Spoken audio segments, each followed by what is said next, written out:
Hampir di setiap desa di Kabupaten Lebong telah melaksanakan pemilihan anggota BPD. Mengingat beberapa desa, masa jabatan anggota BPD mereka telah habis. Akan tetapi, di beberapa desa terjadi polemik terhadap pemilihan tersebut, yang dimana terjadi saat penyerahan hasil pemilihan tersebut, pihak kecamatan menolak hasil dari pemilihan tersebut, yaitu hasil pemilihan BPD di desa Nangai Tayau, yang dimana pihak kecamatan Amen tidak menerima dengan alasan kecamatan tidak dilibatkan dalam hal pemilihan tersebut menurut keterangan camat saat disambangi awak media. Dari jauh hari saya sudah sampaikan, sudah saya naikkan surat saya ke PM Desos, tembusannya sebagai laporan ke Pak Bupati, tembusannya ke Inspektorat, termasuk ke Polsek dan Ramil, karena mereka adalah ada timnya, tim Babinsa dan Babinsa Timas di desa. Jadi saya maksud, mohon ditinjau ulanglah proses pelaksanaan pemilihan BPD di Desa Nangai Tayau 1 itu. Karena kami menilai ketanggalan, karena kami menjalankan peran tupoksi kami sebagai monitoring evaluasi, kami tidak pernah dilibatkan sama sekali.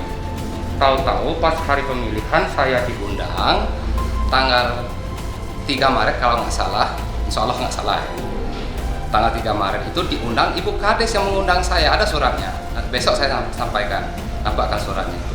Untuk musyawarah mufakat BPD, pemilihan BPD. Ternyata di situ rupanya pemilihan. Tahapan sebelumnya saya nggak tahu. Demi Allah, demi Rasulullah, saya nggak tahu. Lain halnya dengan camat, pihak pemerintah Kabupaten Lebong malah menyayangkan hal tersebut, yang dimana bukan hak pihak kecamatan untuk menolak hasil pemilihan tersebut. Menurut Bapak Bupati Lebong, hal tersebut sudah melanggar jenjang etika regulasi. Oh, kalau camatnya menolak, berarti camat sudah melanggar etika, melanggar jenjang. Karena dia tidak bisa menolak. Apapun aspirasi, dia adalah pelayan masyarakat. Apapun aspirasi masyarakat, apapun usulan masyarakat, apapun permasalahan masyarakat, camat wajib menampung dan menyerahkan dengan pemerintah daerah, ya termasuk dinas dan desa. Itu jenjangnya.